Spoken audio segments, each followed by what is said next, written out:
It's time for Dodger Baseball. Sorry, wrong one. It's time for FOP commentary.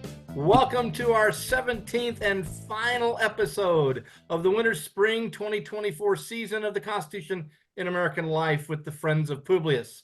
According to my calendar, we have 20 days until the first round of the We the People, the Citizen, and the Constitution National Finals to be held in Virginia and Washington, D.C. Before we get to our discussion on the Unit 6, Question 3 topic of youth voting, we did want to let you know that due to calendar, personal, and technical issues, this will be our last episode for the National Finals prep, which means that we won't get to Unit 4, Question 1 on the challenge that elected representatives have in attempting to balance the local needs of their constituents while contributing to broader national policy discussions. And students, I'll just give you one quick perspective there. Being a constituent of former Speaker of the House, Kevin McCarthy, I will say that there is no challenge because he did neither of those elements there. So something to think about. So we wish all of you and your teammates good luck in the competition, and we look forward to hearing your testimony as each of the friends here will be judging at the national finals. We hope that our discussions have helped in some small way to develop your own views and perspectives on the topics developed by the Center for Civic Education. So for one last time, let's remind you who the Friends of Publius are. Our representative from the 18th and 19th century America is Professor Tim Moore, coming from the Center on the Study of the Constitution at the University of Wisconsin. Our Renaissance man is Professor Chris Kavanaugh, a true Hoosier who currently resides and teaches at Bismarck High School. That would be in North Dakota. And our modernist and political scientist, Dr. James Michael Williams from the University of San Diego. And me, your institutionalist and moderator, David Richmond, who has been involved in the We the People program for its entire 38-year lifespan. This last program is dedicated to possibly one of the key core goals of the Center for Civic Education, and that is how do we motivate, incentivize, and access the virtue of America's youth and encourage them to participate and in our collective political and civic culture. Why don't America's youth vote at rates equal to the international norm? And does it really matter if America's young people do participate? So let's begin with our FOPS representative of the youth vote, Dr. Williams. Mike, one key recommendation we as a group consistently provide to students and teachers is to make sure that they define their understanding of concepts and principles within the question asked.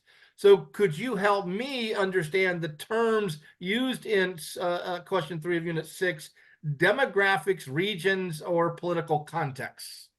And as you're doing so, where I'm really kind of fuzzy is the distinction that they're attempting to make here between demographics and contexts. Yeah, I think I can do this for us. So let me just start at the top and go down and have the distinctions come out. Demographics, we're thinking about something like age is one. So you might be thinking, well, how does age factor in? The normal span for a youth voter in the United States is 18 to 24, but there are some groups who go up as high as 30, some to 34. So you could look at like, is there a difference in youth voting between 18 to 24-year-olds versus 25 to 30th? And if you're in some places in Europe, the vote is as low as 16 years old to vote. Maybe we'll talk about that a little later. So that's age. That's one demographic. Education, do you have a college degree? Are you in college versus not? And there are some differences seen there in demographics. Race and income. And before I move on to the other, it's just a call back to how you started. I know that was by mistake, but students' income would be like if you have $4.5 million in your bank and it gets wired and you didn't know, right? So that's an income related sort of thing that you'd want to take into account. David. Man, yeah. I'll say. Give me a break. Anyways. That's a rounding error. All right. Just a rounding error. I guarantee if he's on the Giants, it's a national scandal. He's on the Dodgers and everyone's coming to protect him. I can't Okay, wait to see him in a can Clippers we uniform. focus, Yeah, young no, man? this is the last one. I'm going for it, man. This is it. All right, here we go. So, sorry, David. Stay Region, away from the gummies. Stay away from the gummies. regions. We're talking Region. about parts of the country. You could think about rural, urban distinctions. You could talk about different parts of the countries, and then context, David, to get a little more serious. What I think in terms of political context is, one, how competitive is the election? Does that have a factor in terms of youth voting? Are the campaigns outreaching, doing better outreach to youth voters? That's something else. I think who is running. I mean, I think that um, with someone like Barack Obama on the ticket who was younger, it kind of galvanized youth. They saw someone that was a little, closer in age to them. I heard my parents say the same thing about JFK when he was running, how that really galvanized them to vote. Um, and then finally, something that could be in terms of context is something around civic education. And I know there's research out there about students who complete or have experience with the Center for Civic Ed with this program are more likely to vote and more likely to be engaged. So those are all like contexts. I see that different as demographics. I think demographics are just like age, race, income, and those factors. Is association or identification with a political party, is that context? Yeah, that could be context for sure. Um, in the United States, I mean, this is where students you're going to find plenty of data on this. So we'll put some things in the resources, but there's just a lot of data on this. Many youth today, like many more Americans, are just not, signing up with one of the two major parties. So it would be, I'm not sure how explanatory that factor is today, but that could be one for sure. So, Professor Moore, uh, did most states in the late 18th and we'll say early 19th century have age 21 as the beginning point for voting? And I've always wondered, is that just a random arbitrary thing, or was there some rationale behind that? And also, why the property requirement? Well, I'll start with the second one, actually, and I think the we inherited a deeply rooted principle in British history. It goes all the way back. I discovered this over the weekend. It goes all the way back to 1430, where the British have this tradition of freeholder being a qualification for voting. So that and since these folks are British transplants, they're bringing with them this notion of a freeholder, and a lot of it has to do with this notion that if you have property, if you or in many of the founders' words, and even in the colonial period, they would use the word we use the word stakeholder today. I mean, do you have an interest in the functioning of society? And the assumption was that if you got skin in the game if you own property.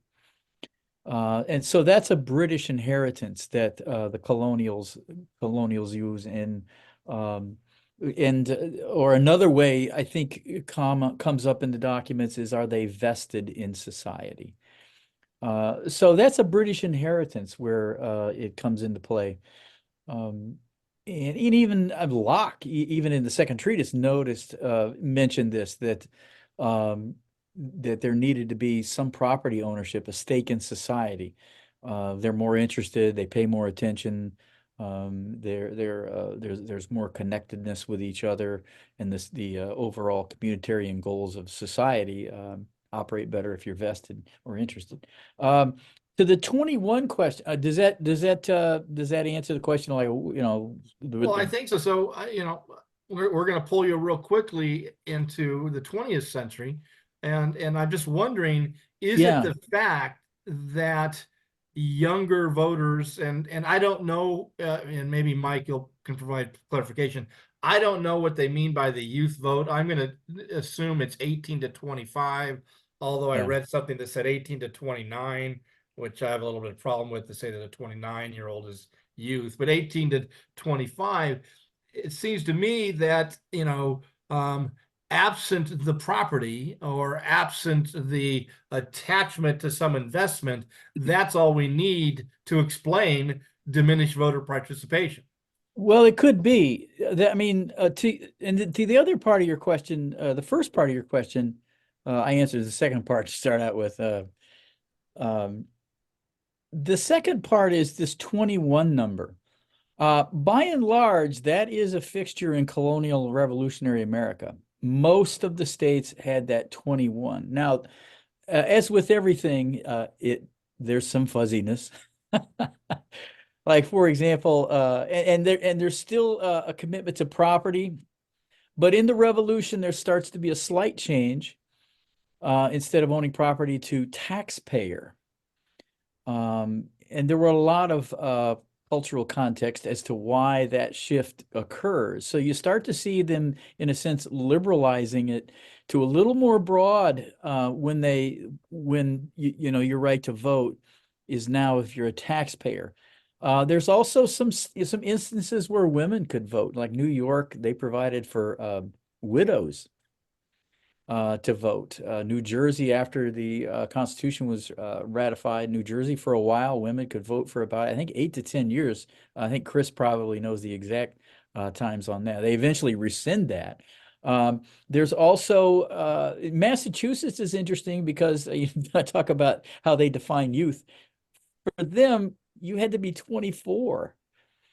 It wasn't, they were kind of an outlier. They had a little higher number for their and it had a lot to do with the way property was distributed within Massachusetts. It was harder to be a property owner in Massachusetts, because of the very tight family. A lot of those sons actually moved west, where property was a lot easier, and voting out in the Trans-Appalachia was a little more liberalized than it was in the East. So there's all these variations that occur. But 21 is generally you see that a lot, with some exceptions around the edges in terms of who could vote. The interesting thing, I think one of the most fascinating events in American history happened in Rhode Island in the 1840s. Now, the 1820s through 30s, you start to see dropping of various requirements. The property requirement is dropped. Taxables starts to be the criteria. The religious components that were around in colonial and revolutionary America are dropped for voting as well as holding office. So you start to see the liberalizing really take big steps in the age of Jackson. But the Dorr Rebellion in Rhode Island is interesting for a lot of reasons. I mean, this event in Rhode Island, you could do so much. There's so many topics that are embedded in the Dorr Rebellion. One of them was that the person, a Harvard educated man, took the mantle of representing the masses and wanted to and actually had a runaway constitutional convention. They wrote a whole new constitution, and one of the main issues in the Dorr Rebellion was the liberalizing of the vote to have no property requirement or even taxables. It wasn't the only feature of the Dorr Rebellion, but if students really want to get a couple chuckles, look into the Dorr Rebellion in Rhode Island in the middle of this Jacksonian era, where liberalizing the vote is taking place.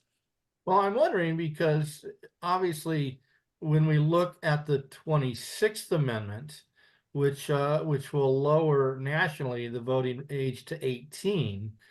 Now, some of that, or much of that, comes about because of the nation being accused of hypocrisy, in the sense that we were asking specifically our young men to serve in the armed forces during a military conflict, but not allowing them to participate in a national election there. So I guess my observation question to you is, did the hypocrisy not exist? Because I'm thinking about marriage laws. From my understanding, and now we're kind of in social history, which is not my strong point, but people could get married, a lot younger in the 18th century and early 19th century. And I am wondering about state militias were you obligated to state militias at age 18 in these states? And if so, it would seem the hypocrisy exists then. Did they not notice that hypocrisy, or I'm just curious? Well, I think the sensitivities to hypocrisy our sensitivity meters are quite finely tuned in the era in which we live. So I don't know that they're going to even, they're going to say hypocrisy. They'll get that stunned look on their face. So and I don't think they see it as such. But also to your question about militias, yes, some places it was younger. And 14. the age range was like up to 60s in some places. So the I think it's interesting your conflation of ages for various things and the differences. I don't know that they see it. Well, I know they don't see it as hypocrisy. They just they see as certain functions. And for a lot of early American colonial era voting, it was the pinnacle of your engagement and political engagement within society. It was not these other things that you may have mentioned, with the exception maybe of militia service. I think the militia there, usually it was age 14, I think was the youngest, and it went up to maybe into the 50s. And I didn't realize that far. But David, I had that same question because, you're serving in your colonial militia at a very young age, required to, right? Every able-bodied male from ages 14 to whatever. And obviously, well, we know that for women, they're getting married off very, very, very young. Of course, they're not, with a few exceptions, as Tim mentioned, with New Jersey. I think it was like 1808 when they rewrote it and cut women out, something like that. But I think the word freeholder too, because I think in one of our last episodes, we're talking about representation. And if you look at a lot of, and I noticed this in the research, that they use that word quite a bit in colonial documents, talking about freeholders, land ownership, right? So students that hear that term or see that term freeholder, they're talking about land ownership. But David, I had that same question about why is it that, okay, 21, but you're serving in the colonial militia at a much younger age. So, yeah. Well, okay, thank you, Chris. I needed that because for a minute there I was feeling stupid for conflating. All No. right, the 18th and 20th centuries there. Well, Mike, any and I think, thoughts? Go well, ahead, I'm Chris. sorry, one other thing, because I'm thinking, and I don't know if this was Jefferson or not. I don't know, maybe I dreamed it, but I thought Jefferson said if you had picked up a musket in defense of your, colony slash state, then you should have the vote, right? So we know that a lot of younger than 21 people fought in the American Revolution. Yeah. Yet clearly, maybe that's just Jefferson being Jefferson and bloviating a little bit. Well, Franklin lost an election because he was spouting off about, I wrote this down. He was bagging on the Scotch Irish, come on, these are my people. They're Christian white savages that we are under no obligation to allow them to vote. I mean, Adams, these That's rich coming these from folks are Frank. too little acquainted with the rules of civilization. So I mean, there's you can find all kinds of great sound bites about this right to vote, and was this a logical extension of the principles of the revolution? So it's really interesting to see all these variations. And even 6 states, I thought I didn't know this. I knew there were a couple of states that allowed freed blacks to vote, freedmen. There were 6 states, and that was kind of surprising to me that a half a dozen states allowed for that. So I guess Roger Taney didn't know his history. Yeah, I guess that's a shock, huh? Well, again, you said so. We inherited this age of 21, and we inherited from the British. I'm just curious. So, does something magical happen at 21 in 18th century, 17th century England? Yeah, the frontal lobes connected. They noticed that right away, right? Is it arbitrary? I'm just wondering. This whole certain ages, and why we draw those lines where we do, kind of thing. So, But you still couldn't rent a carriage until you're 25. That's awesome. Let's yeah, I'm not gonna go down that path. All right. So Professor Kavanaugh, I know this won't surprise you, but I tend to view the 26th Amendment, which I just referenced. I think it ranks up there with the 18th Amendment, in that it's a byproduct of emotion and not reason. And that seemed to drive ratification. And if we look at the impact over time, and not even over time, in 1972, yeah, voting rates amongst the youth in that first election are fairly close to all other age groups, or to age groups younger than 50. But after that, youth voting just drops off, and it averages about 47% of youth participate in presidential election years. So I think that that's enough evidence to show that that the 26th Amendment was an ineffective amendment. Do you agree or disagree with me on that? Oh, I disagree with you I'm completely. surprised. Yeah. Well, how many people? How many people below 21 voted prior to 1972? Oh, wait, that was zero. Oh, Uh-huh. so evidently we have way more people voting than we did prior to that. I'll say we And had marginally more people voting, yes. oh, I'd say more than marginal. So, and yeah, I mean, was the 26th Amendment emotional? Of course it was. Of course it was. My goodness. I mean, old enough to fight, old enough to vote, old enough to die, old enough to vote. I mean, against the backdrop of the hypocrisy of sending 18-year-old kids off to go die in Vietnam and not have the choice in who gets to send you, right? That is, that's pretty remarkable. And if you take a look at our amendments overall, how many deal with voting? The majority of our amendments deal with voting because of what we have at the original 1787 document. I mean, starting with the 12th Amendment to clean up the mess of the tie of 1800 moving forward, the 14th Amendment, the 15th Amendment, the 19th Amendment, right? Go through the list and all the way up to the 26th Amendment. So I don't, was it emotional? Yeah, absolutely. But I don't think it's ineffective at all. I think it's very effective because people didn't get to vote prior to that. The other thing is too, American youth, and again, I would think it's like 18 to 24, 18 to 25. I'm with you on that, though I did see that 18 to 29 represented a couple places. Um, they're about 14 points behind, 15 points behind the average. So are they voting at a lower turnout? Yes, they are. But that's just like they are almost everywhere around the world. Young people do not turn out to vote like older people do around the world. And it goes back to the thing that Tim was just talking about, and that's about being a stakeholder in society. Because when you're 18, 19, 20 years old, you're in college, you probably don't have a house payment. You probably don't have these other things. Well, not some people do. And back up, some people do. But for many young people, they don't because they're still trying to find their way. So there's not that interest in protecting that stake in society as being a stakeholder yet. Well, Um, if but I there can are other jump, reasons.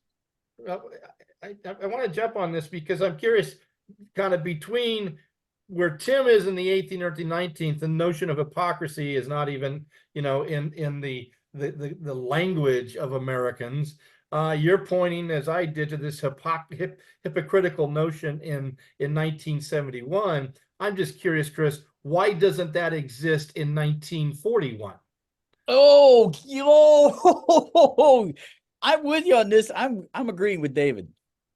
I mean, it'd be interesting to talk. I mean, they were old enough to die, and they died at an unbelievably high rate. And I mean, I know that there's some discussion in World War II about that, but here's another totally ahistorical thought game. Let's assume Vietnam would have worked out and that it wasn't a failure. I wonder whether the failure of Vietnam was the resonated and caused this, and there's no way to know that. But but when you juxtapose it with, the 41, okay, so we're successful in World War II. So I think the failure of Vietnam plays heavily into the emotive piece of the 26th.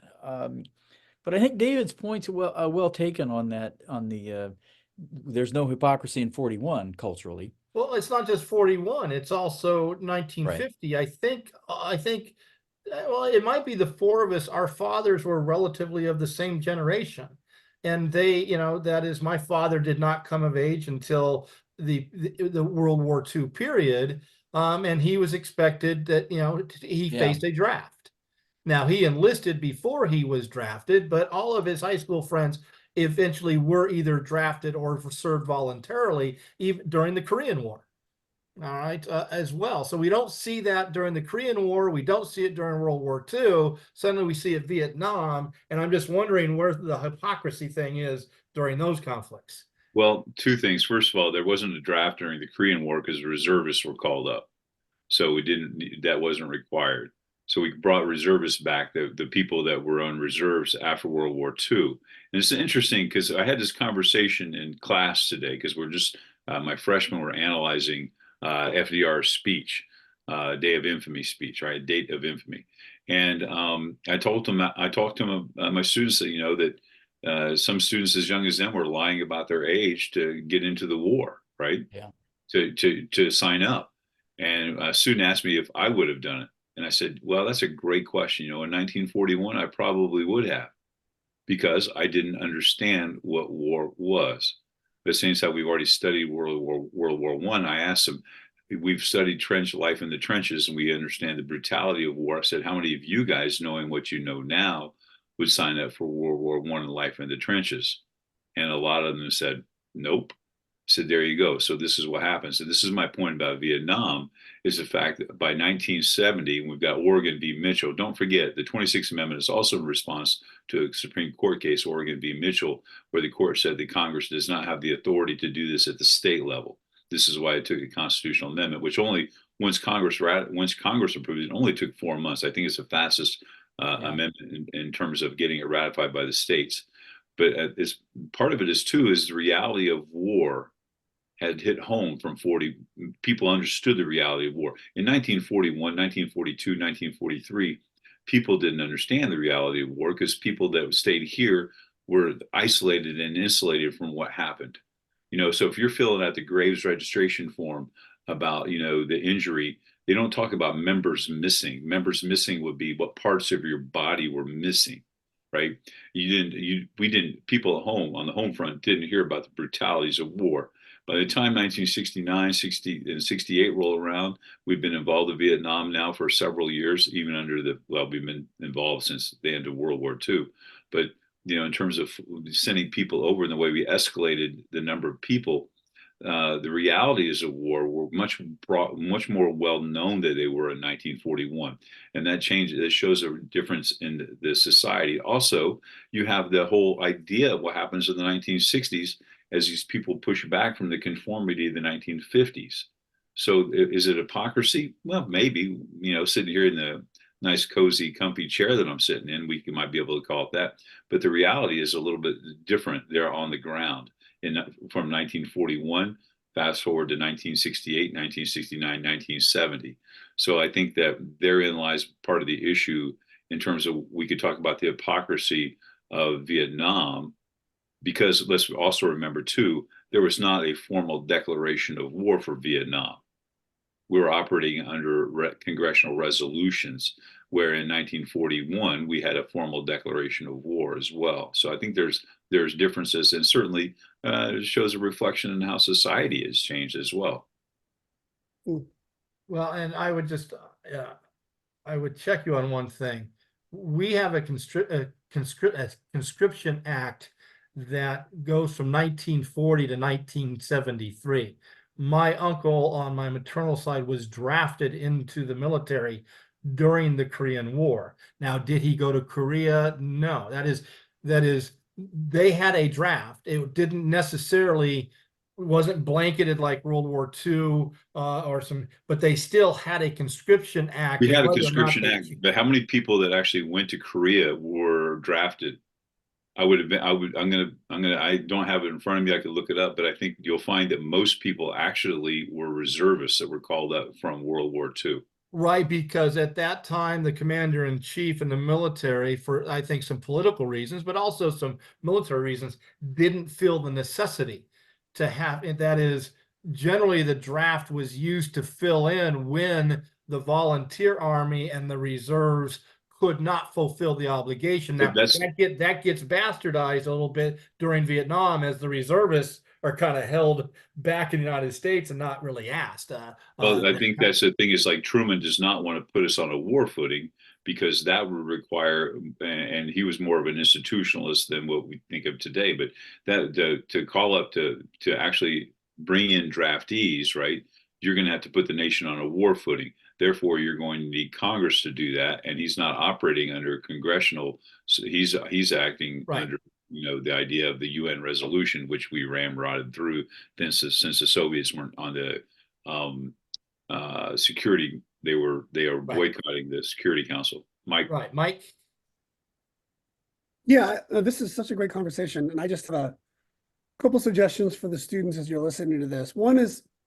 One educated guess I have on this is that maybe after World War II, as we quickly get into the 50s, maybe there just wasn't enough space for this movement, as well as the civil rights movement that so many young people are involved in. I mean, maybe it's like it makes sense that this comes after the civil rights acts of the 1960s. I don't know. I would encourage you to do some research to find out what sort of organizing was there in the 1950s around this issue. Maybe there's more to it than the four of us know about, and I think that'd be interesting for you to talk about.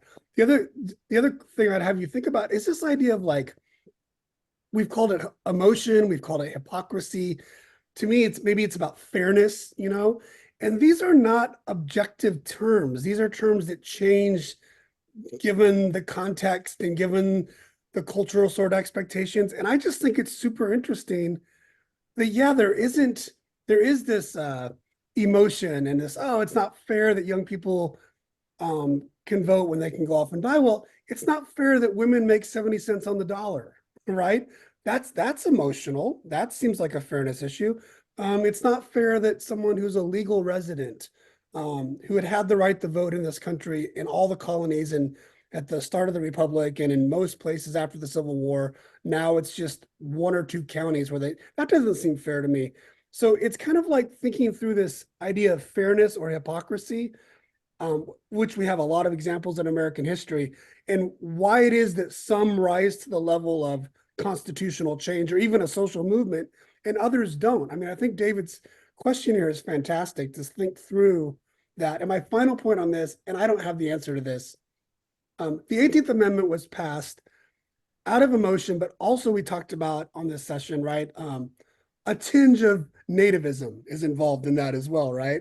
And it seems to me there's a political angle to this, of which I don't know the answer, but I'm guessing for both parties, for the parties to do this and have it happen so quickly, both of them saw a political advantage or a possible political advantage to this in a way that they weren't seeing with other groups. And I think that's something interesting for you to do a little more research on, because I think that has to play into it, right? They had to be in agreement. that's similar to the 19th as well, because once the people in power, the men in power, see that tide is not going to turn, can we embrace this and hold on to that, right? And you see the same thing with Wilson and the 19th Amendment as well, the Democrats.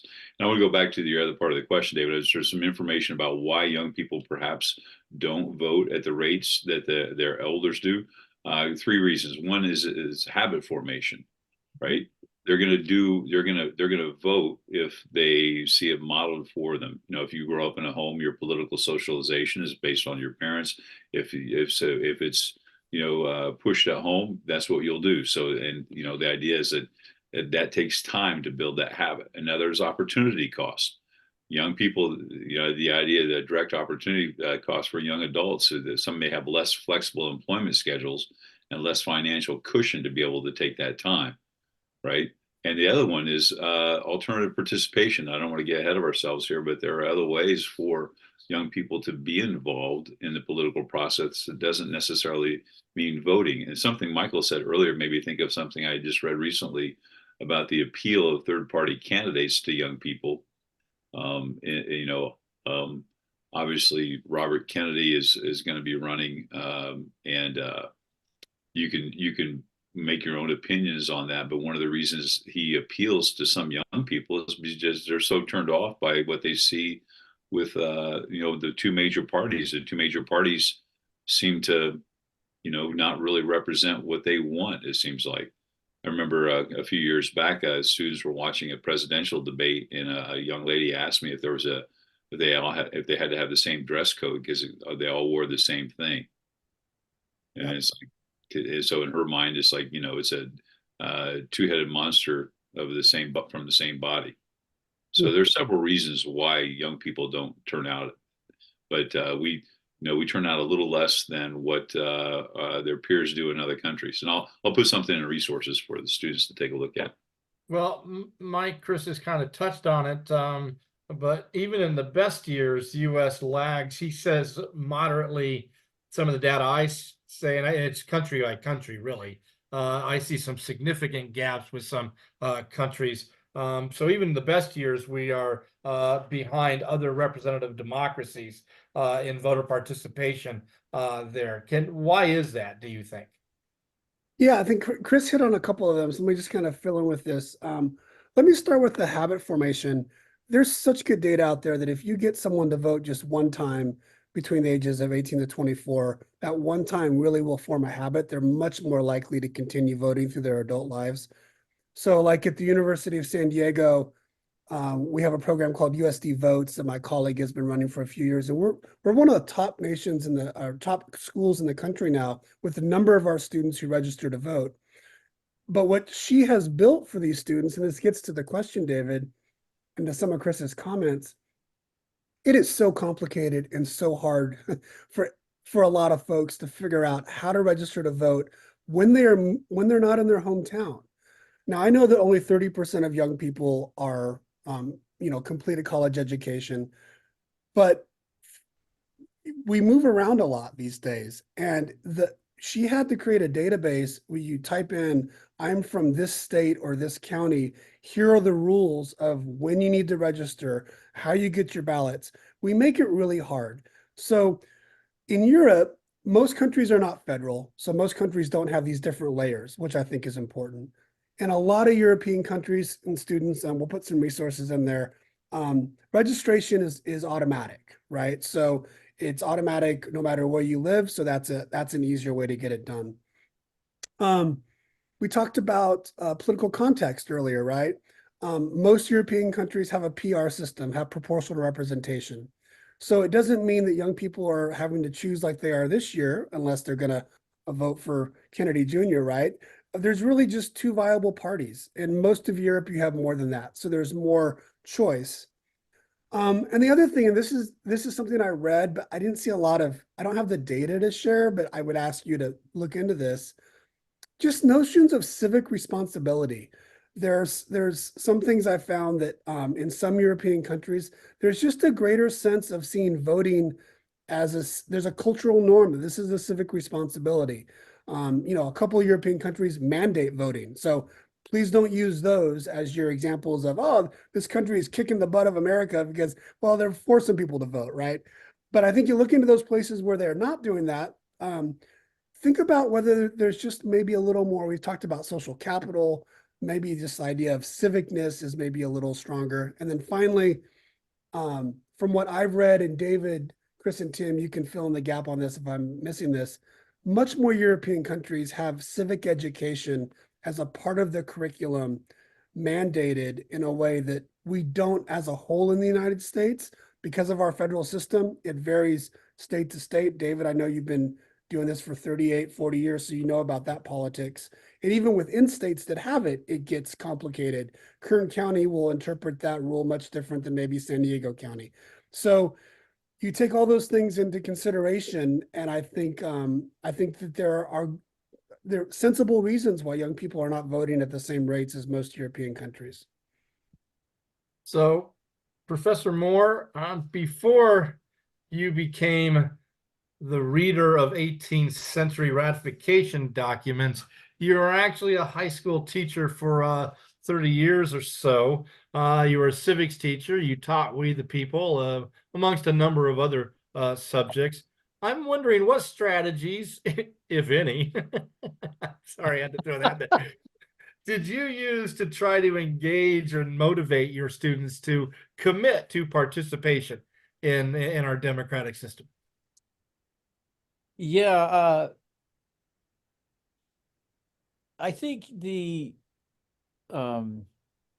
I was lucky because I was in a small school with a lot of parents and kids that were there kind of also had kind of a religious overlay to their lives. And I think this is all anecdotal. I have no data, Mike. I got no data on this. It seems to me that Putnam's thesis about social capital and connectivity, it seems to me that students, first of all, I never really, I know there's some civics teachers that make a big deal about, they'll hand out the registration cards in class to their seniors and whatnot. I tended to avoid that. But it seems to me that there were a couple things in the context that I existed in. And one was that if kids and families within the school had a thickness in their organizations that they belong to, and I think churches and religious organizations are that way. To Mike's point about, is there a culture of civic engagement? And I think a lot of the clientele that we served when I was in the classroom had that commitment. So I think for a lot of those kids, it kind of became natural. And I can't. It's almost like it harkens back to Bella's book in the 60s, I think it was, Habits of the Heart, where it's a fascinating book. It's still fascinating because he kind of configures American. It's a civic religion, and he talks about almost this catechizing, this cultural context of these civic commitments and civic engagement activities.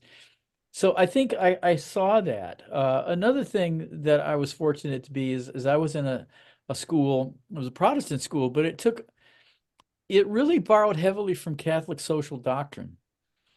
And really through I'd say a half a dozen teachers there, that notion of you are your brother's keeper. You do have a commitment to society. I mean, I think a lot of evangelicals get tagged with the isolationist retreat from society, and many do.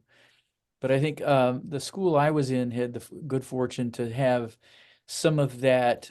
Some of that was ameliorated by some key people within the school that really saw that this was important, that evangelicals shouldn't retreat from the public square.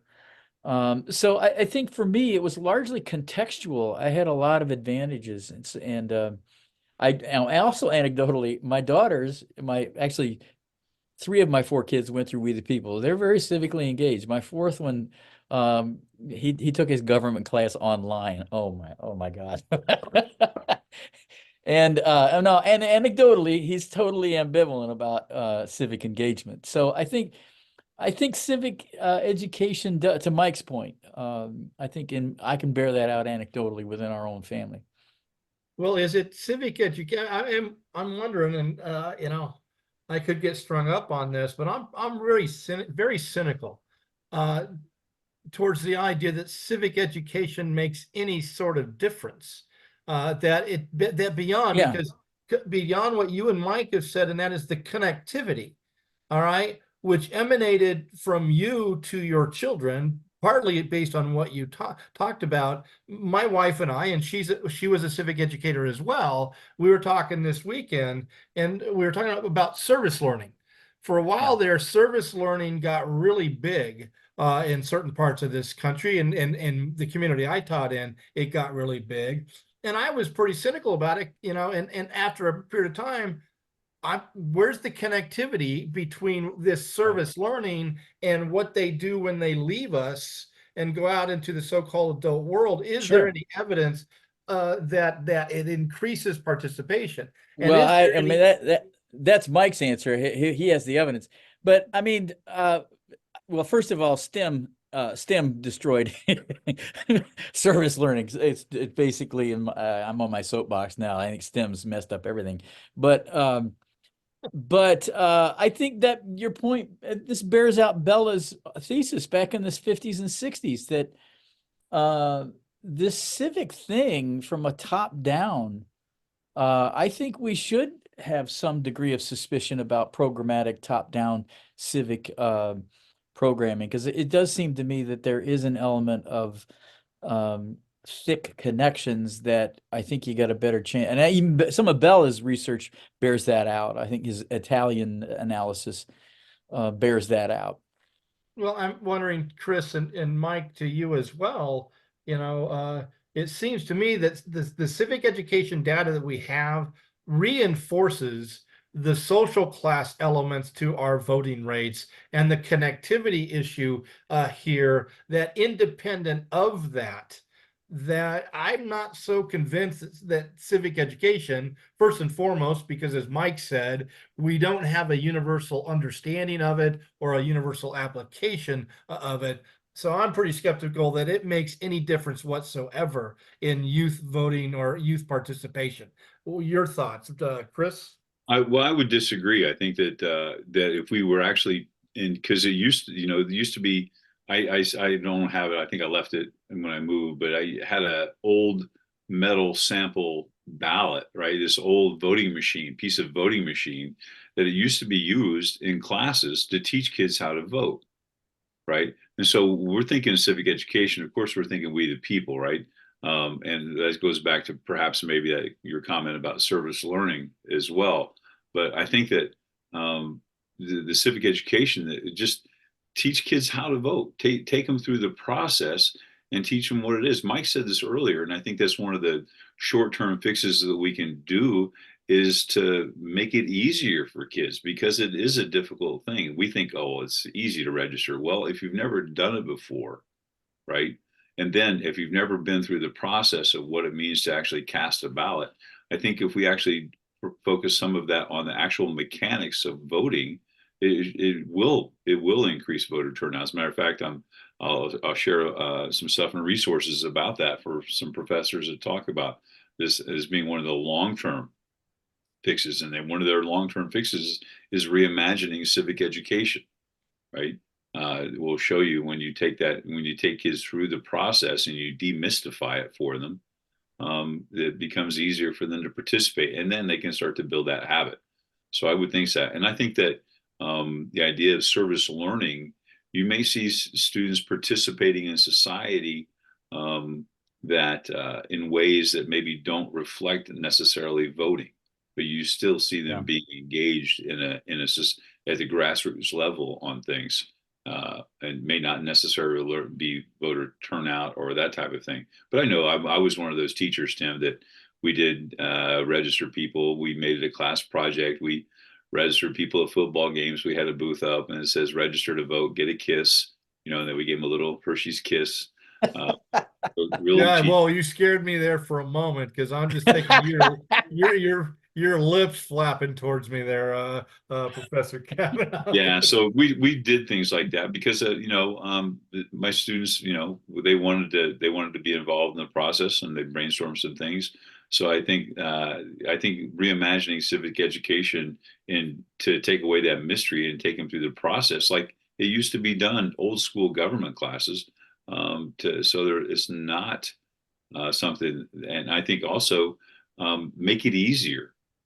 Make it easier because, as Mike was relaying the story about his colleague that has to go through and go by county, perhaps, so some type of uniformity would absolutely, I think, take away some of the mystery.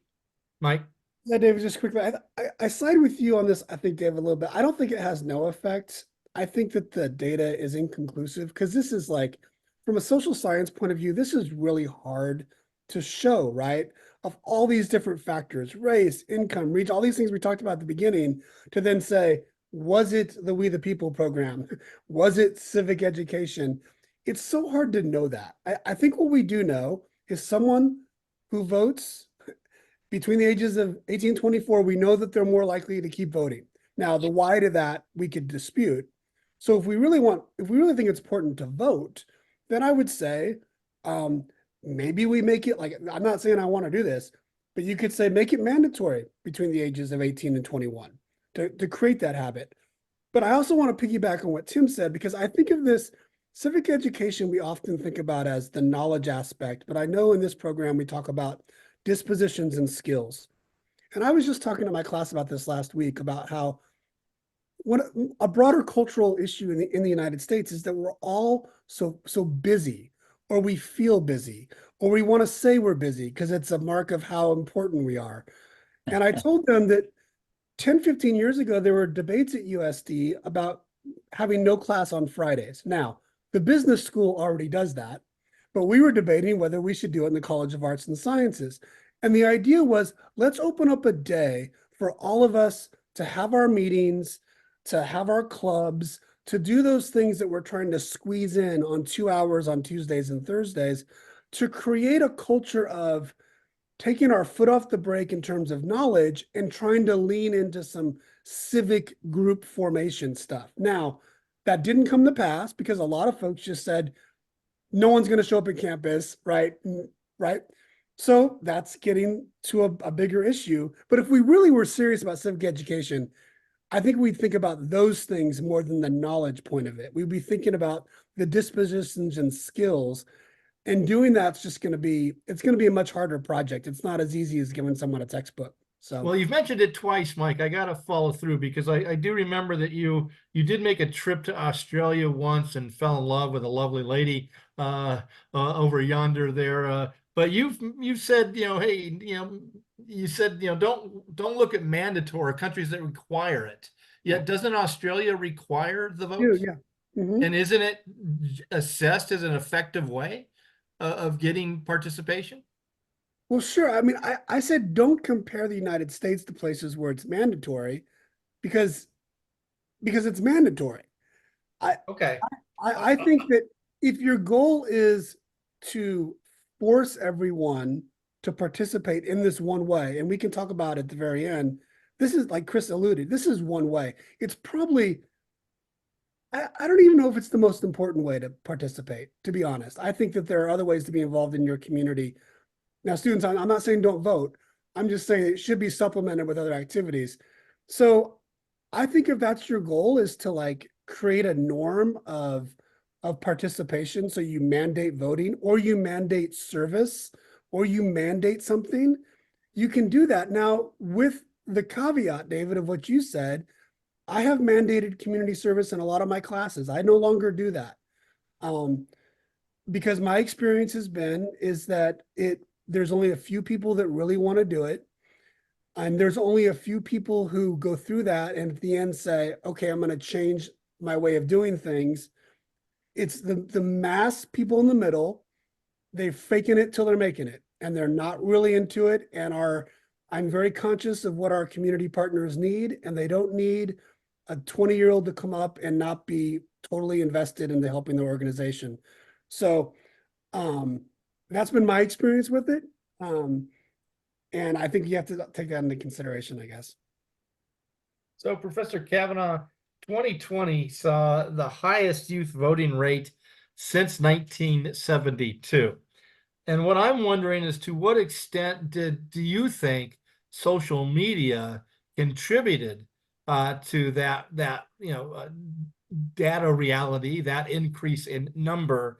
And do you see social media as a potential tool to continue that increase and that vibrant participation of young voters? Absolutely. I mean, I would agree with that, David. That certainly, I mean, kids are on their. This is a generality, student, so I apologize if it doesn't include you.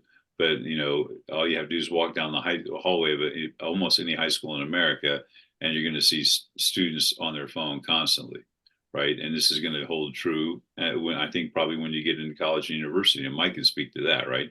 The kids on the phones quite a bit. So I think that the way our cell phones have dominated our lives and social media has come to play such a huge role that absolutely. And I think go back to 2008 and Obama was one of the first candidates started, using Facebook and using Twitter and using other social media platforms to organize young people and proved to be very effective in that. So I think that social media, and I don't think you can be a viable candidate these days without having a huge footprint on social media platforms. So I think it's a great way to organize, and certainly parties are using it, candidates are using it, but in terms of just getting out the youth vote, um, I'm not sure. And of course, that's one of the roles of political parties is to generate an interest in a campaign to drive that vote. I was going to go back though. I think one of the things we could do is what about pre-registering kids at 16 and 17? So they're automatically registered. So they're already there. They don't have to worry about jumping through that hoop. I mean, I think there's so many things that we can do from short term, midterm, and long term to try and make it easier for people to vote. And I don't want to rehash some of the things we've already said. And social media definitely would fit in there. What about allowing kids to just register through their phone? Is that a possibility? I don't know. I'm not a tech guru. I think Tim would have to answer that one for us. Um, um, so I think absolutely this, and we will see. I think that we'll see that played out probably, within our lifetime moving forward on that. But certainly, just making the process easier would generate, I think, a greater youth vote. Yes, Tim. I have to represent the Luddite perspective here. A couple years ago, the social media increase civic engagement, not just voting. And out of the 2020, a couple of my kids were very attuned to a lot of the social movements of that day. And my son was reading, and he's kind of got a little Luddite tendency too. And he found this phrase Slack division. And the notion is, social media, everybody knows that these movements are, oh, there's a rally downtown, or there's going to be a march across the freeway, or, fill in the blank with whatever social media is organizing on a very temporary basis. And evidently there's a fair amount of literature on this. Maybe Mike can speak to this, that social media is really great on awareness, but in terms of real civic engagement, not just voting, it's a mixed bag. In other words, it allows you to kind of get off the hook from doing anything that's doing the very hard work of children marching down the street in Birmingham. That's serious work. So maybe I'm tapping the brakes a little bit here on Chris's enthusiasm or the possibilities. Yeah, I mean, certainly technology. you can just hit the like button and feel like you've done something, or certainly you can just repost something and be aware of kidnapped children in Nigeria. So yeah, there's a very easy way of doing that. But I mean, I will go to what's called the Twitter revolution in Egypt. I mean, those young people were using a social media platform, and that led to an overthrow of a government. So I think you can find examples of that, and certainly the idea of people think I'm doing something by hitting the like button, right, or retweeting or reposting something. So yeah, it gives you a way out. Think like you're doing something, but I also know that my daughter-in-law is running again for reelection in her office in New York, and they are very involved in their social media platform and getting out voter registration drives, registering people to vote, getting out and using that to, using their social media presence to get out among her constituents and get people fired up for that. So yeah, it allows young people that Slack division for sure, but it also can serve as a tool. I mean, and awareness is not bad. Awareness is not a bad thing, even if people maybe don't follow through on it. I think one of the things we haven't talked about either, and I think this, I'm going to say this, is we haven't talked about Shelby County versus Holder. And I want to address that case real quickly. And I know that's not what we're doing, but because if you take a look after that case was decided in 2013, what's happened to minority participation, African American participation in elections compared to white participation in elections? And you've seen a greater drop off among African American young people than you have white people, because what you see is places have made it harder for people to vote. I think that plays a role too. So students, I hope you take a look at that and what happens after Shelby County when Chief Justice Roberts says that, well, we are a post-racial society.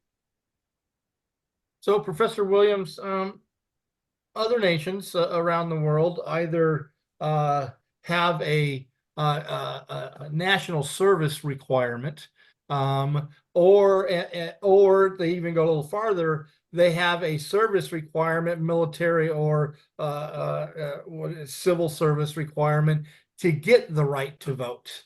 Where are you on either one of those? Do you think that if we had a national service requirement, that would enhance young people's participation in the system? And what do you think about, hey, you can be a citizen, but if you want to vote, you have to do military or civil service? What do you think about those two ideas?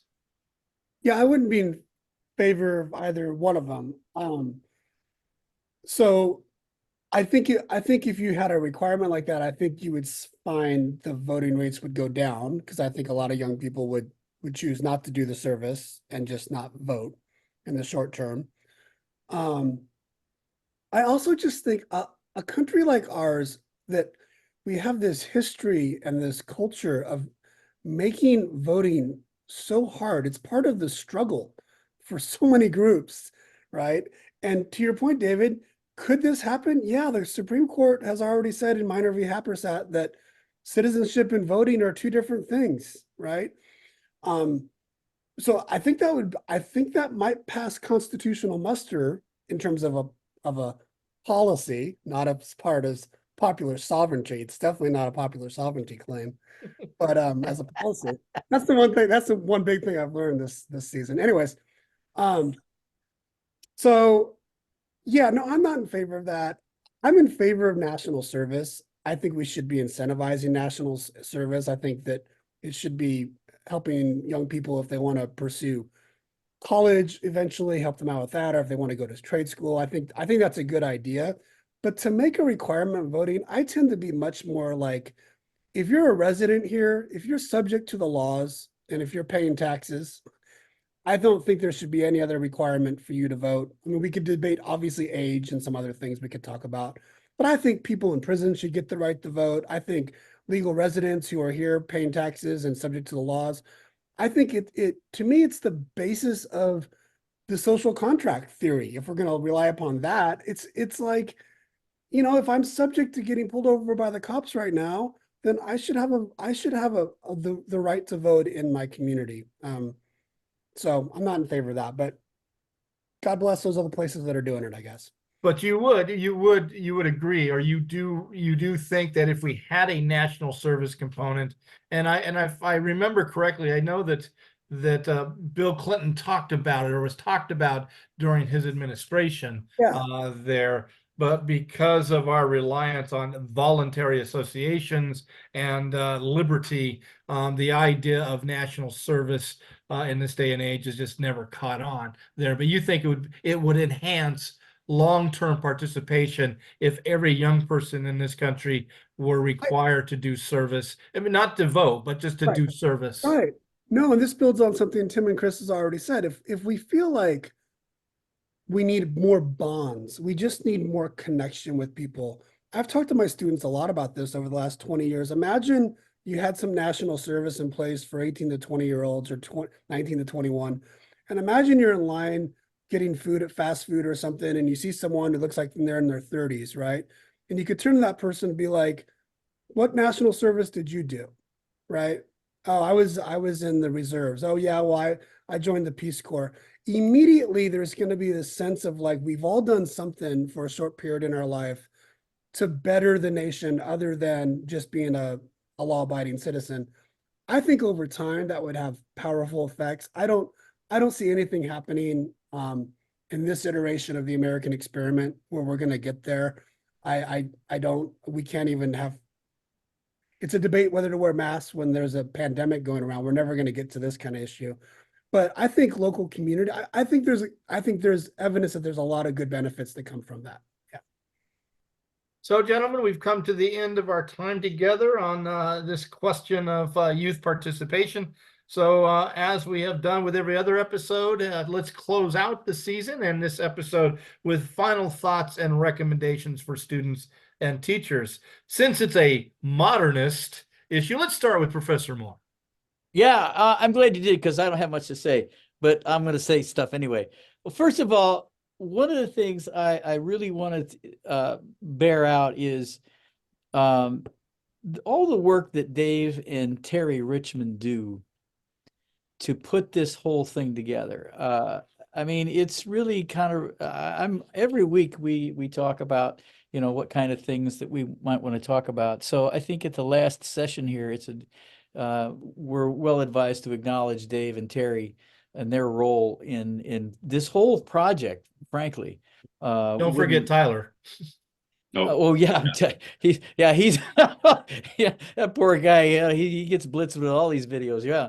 So I will say that. Now to the immediate point here, there's one great book I'll recommend, and it's Alan Kesar's The Right to Vote: The Contested History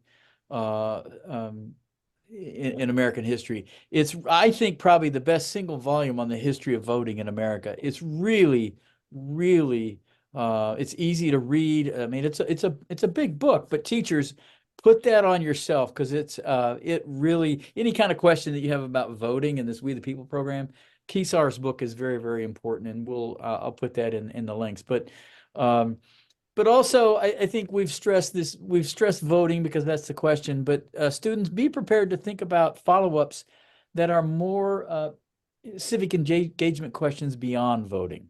And I think we've talked about that a fair amount in our discussion today. So don't lose that. Professor Kavanaugh. I want to echo what Tim said about kudos to you and the Richmond team that has helped driven this bus. We affectionately call David our bus driver, and so if you've benefited from these programs, you've benefited from their hard work. So that's a plus for sure. We just get to sit back and blow V8 and blow off about stuff, but David is the one that's given us the format. So and along with his spiritual advisor wife and his son Tyler. As far as the question goes, I've been thinking about this, and I don't understand. Part of it is part of the problem, and Mike says something that made me think of it, is our history. The problem is our history, and that our favorite F word is federalism, because the framers of the Constitution gave so much power to states to oversee elections. And as we've already alluded to, they've made it, states and local places have made it more difficult to vote. And students, ask yourself why we should, and if you really buy into the quote from Representative Lewis, right, a true American hero, that it's the most powerful nonviolent tool we have in a democratic society, we must use it. Why have we put up barriers? Why have there been so many barriers, and why do we continue to put barriers in the way to make it harder for people to exercise one of their most fundamental rights, even though there's not a right to vote in the Constitution? There's not a positive right to vote in the Constitution, which is incredibly frustrating. So I think that's part of the issue. So ask yourself, why are we continuing to put barriers up for people to participate in the process? And think about how you might want to answer that. And I would echo what Tim said in terms of civic participation. There are many other ways for people to participate that maybe not even of voting age. And I'm sure many of you guys listening to this are not of voting age. So some of you have been probably pretty engaged and pretty active in your schools, like typical We the People students. That's not a bad thing. That's a very positive thing. So how can you grow it? And again, if I was listening to this question, I would be very interested to see what the future, what you guys have to offer. Have some ideas. How can we grow voter participation for your age group? So anyway, think about why the barriers have gone up. Professor Williams. Yeah.